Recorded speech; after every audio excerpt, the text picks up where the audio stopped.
Bahujan Samaj party के अध्यक्ष मायावती ने शनिवार को लखनऊ में पार्टी के प्रदेश स्तरीय पदाधिकारियों के साथ एक बड़ी बैठक की।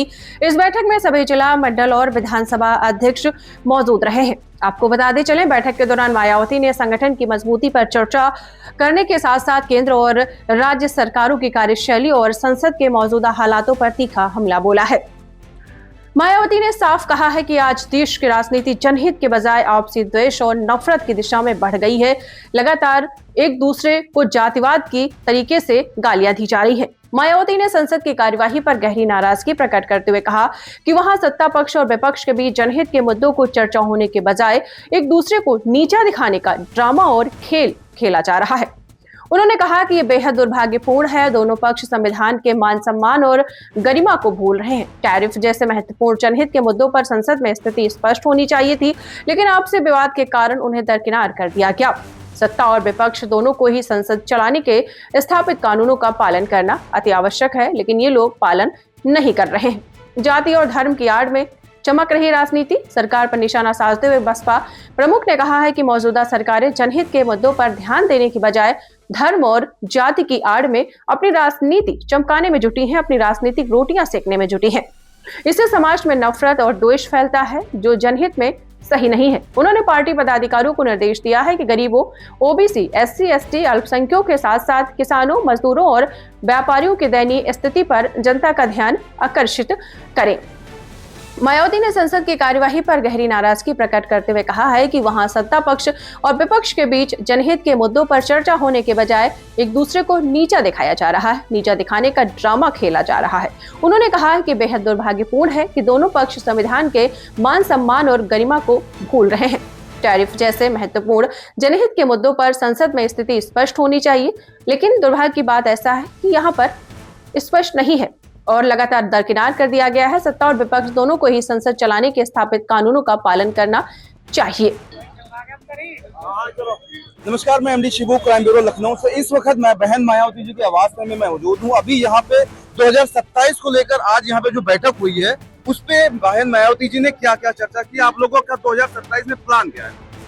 2027 के लिए बहन जी ने जो आदेश दिए हैं, जो हमें मतलब काम सौंपा है, बूथ स्तर से लेकर सेक्टर से लेकर बूथ स्तर तक, बूथ से लेकर अपना जिले की पूरी टीम है, उस जगह बूथ पर जाकर काम करेगी और बूथ पे मेंबर बनाएगी। उससे हमारी पार्टी को एक मिलताई मिलेगी। सेकंड, दूसरी बात यह है, 27 के लिए बहन जी ने आदेश करा है कि हमें लग जाना है और जो विपक्षी पार्टियां हमारे बारे में प्रोपेगेंडा फैला रही हैं, जो कमजोर करने का काम कर रही हैं, ये उनकी भूल है।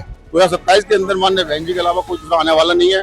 मुस्लिम समाज, सब समाज की हर उम्मीद है, हर बहन जी तरफ टकटकी लेकर देख रहा है, चाहता है मुस्लिम सब समाज के बहन जी आने चाहिए और बहन जी को 2027 में ज्यादा से ज्यादा वोट दिलाकर। अच्छा, ऐसा आपको नहीं लगता है कि मुस्लिम समाज बहन जी से कुछ दूर हो गया है पहले से लेकर अभी? नहीं, आपकी बात थोड़ी सही है, लेकिन अभी बहन जी से इस जो अभी चल रहा है, जो 27 में इलेक्शन आने वाला है, माननीय बहन जी की तरफ बहुत ज्यादा मुसलमान बड़ी मतलब एक दुखी निगाह से देख रहा है। ठीक है, आपकी बातें हमको समझ में आती है। मुस्लिम समाज के ऊपर बहुत सारे ऐसी चीजें आई, कटाक्ष आए, बहुत सारे सवाल ऐसे पैदा हुए। बहन मायावती जी ने क्यों नहीं बोला उस मुद्दे पे? देखिए, बहन मायावती ने बोला, अभी जल्द की बात मैं बता दूं, सरफराज का मामला हुआ बहराइच में, ठीक है, दंगा हुआ, भीड़ जो है एक एकत्रित हुई और वहाँ पे मामलेदारी हो गई। 9 को सजा, एक को सजा मिल गई फांसी की। उस पे बहन मायावती चुप्पी साधी हुई। देखिए, बहन मायावती चुप्पी साधी। बहन मायावती ने जो मुस्लिम लोगों को लीडरशिप दी है, वो लोग, उन लोगों का काम है उतना जाना।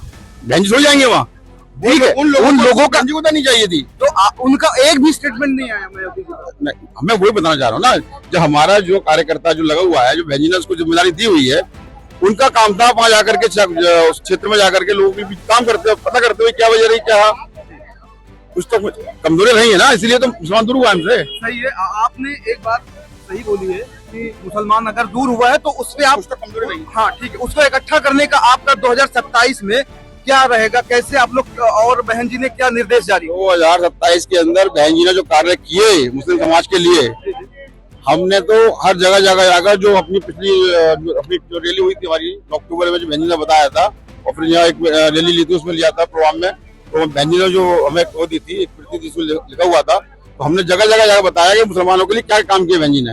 और अगर नहीं जानकारी है, गूगल, आजकल तो गूगल पे आप सर्च कर लीजिए, तो समाज के लिए क्या काम करा मुसलमान के लिए। चलिए, बहुत बहुत शुक्रिया। वैसे आपका नाम क्या है? मेरा नाम अरमान अली खान है, कहाँ से आप लोग? आगरा से।